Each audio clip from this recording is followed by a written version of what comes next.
noticed that a lot of bikers will put their bikes into neutral before they put them, on the side stand, turn them off.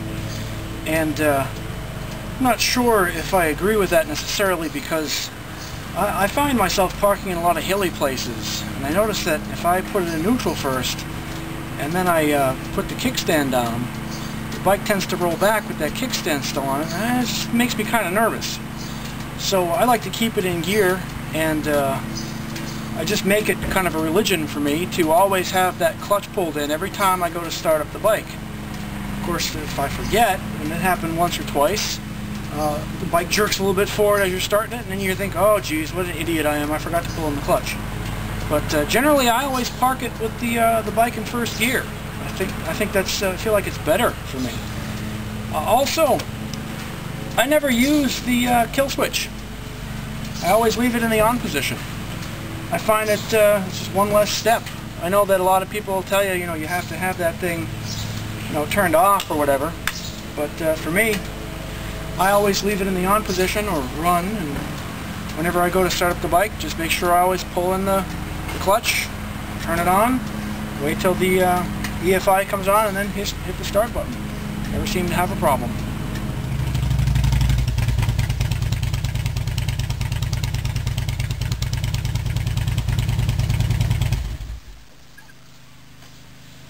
Something else that I've noticed is that people don't really make use of the passing lamps.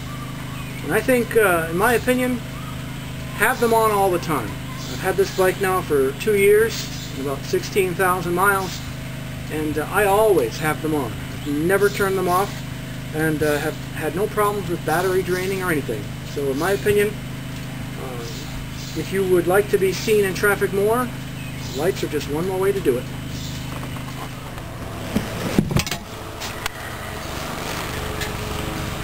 Something else that you should always have in your bike, and that is SPF. I keep SPF 50 or better in my bike, and when you're out on those long rides, your skin will get burnt to a crisp. So my recommendation is always have some sort of sunblock on you. Doesn't matter what the season is. I went out in early March, took a ride out to Hickory, North Carolina. Out there for about 6 hours total, all around trip. When I got back, my face was beet red. I looked like a lobster in the sun. So my advice to you is always carry this.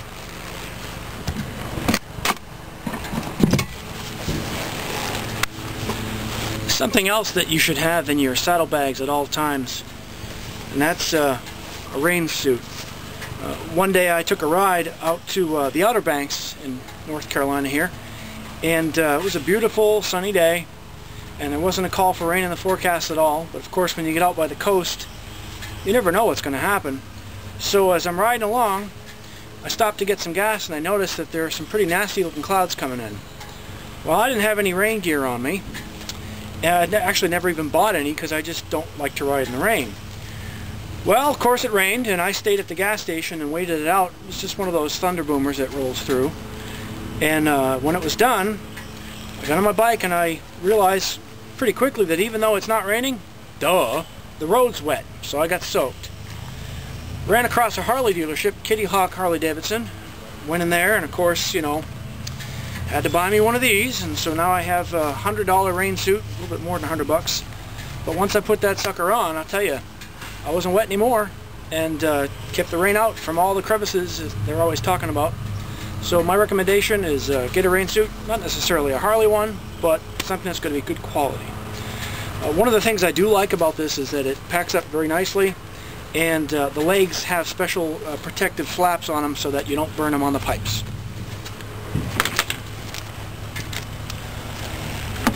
What else is in this magical bag of tricks?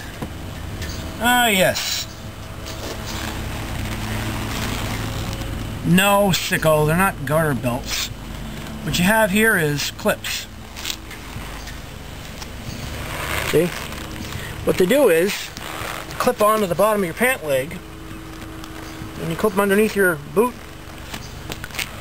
and that'll keep your pants from flying up around your knees as you're riding down the road. I'm a teacher, so sometimes I like to wear khakis to school in the morning. Of course, I take my bike. don't want to be teaching with my jeans on. How much respect would the students have for me then? So when I got those khakis on, right up around my knees, not anymore, not with these things. You get them at most motorcycle shops. One of the drawbacks of having beach bars like this, actually two drawbacks that I can think of. One is when your foot's on the right brake and you're making a real close right turn in a parking lot, for example, the cables down here tend to want to bump into your knee, so you've got to be aware of that. Another problem with the beach bars is they're really low. So traditionally what you'll do when you're riding is you'll kind of hold yourself up, especially when you're going faster, by holding onto the handlebars. However, these are so low, it's in an awkward position to be holding your whole body weight on them. So it causes a lot of back strain and you end up slumping in the seat even though the seat rises in the back. So what I have is a rider backrest, and that solved the problem for me. Although the bike doesn't look quite as cool when it's you know, when I'm on it with that on, because I look very stiff in the wind, but probably shouldn't have said stiff in the wind, but anyway, you get the idea. One of the problems with having braided lines is they tend to be kind of stiff and inflexible.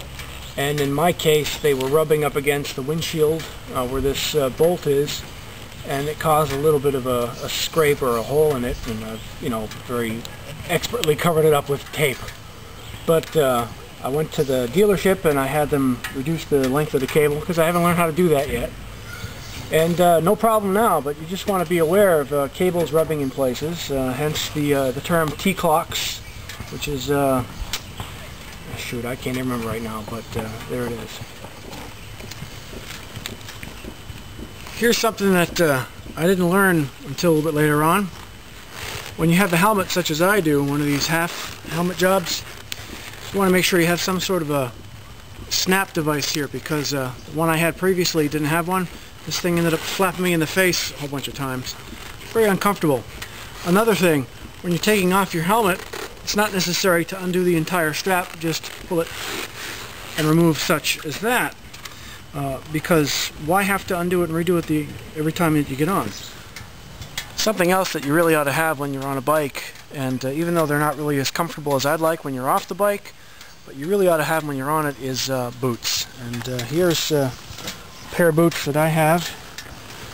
Of course, they're Harley boots, and the reason I like them is because they fit really well, and they were actually pretty cheap. Got them on sale at the used Harley surplus store. So yeah, I have a Harley shirt, and I have Harley gloves, and a Harley boots, and so, I like it. One thing I'd like to recommend to everybody is when you're riding, a really good idea is to always carry your cell phone on your person.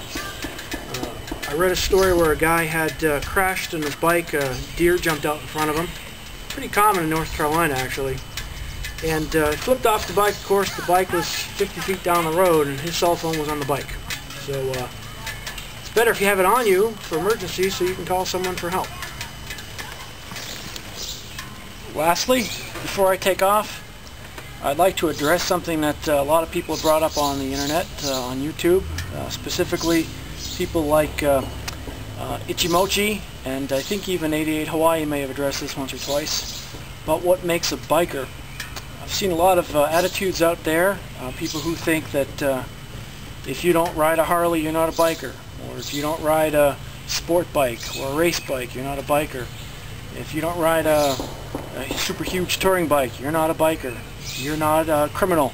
If you don't have tattoos, if you're not in a motorcycle club, you're not a biker. Everybody's so busy telling each other who's not a biker, it's hard to really say what a biker is. So I'd like to add my little 2 cents there and say that I think a biker is pretty much anybody who wants to be one. Doesn't matter how rich you are, doesn't matter how poor you are. If you want to be on 2 wheels, go right ahead, you're a biker. You may not be a badass biker, you may not be a yuppie biker, but you'll fit somewhere in the spectrum. And as long as you're out there, ride safe and be courteous. See you on the road.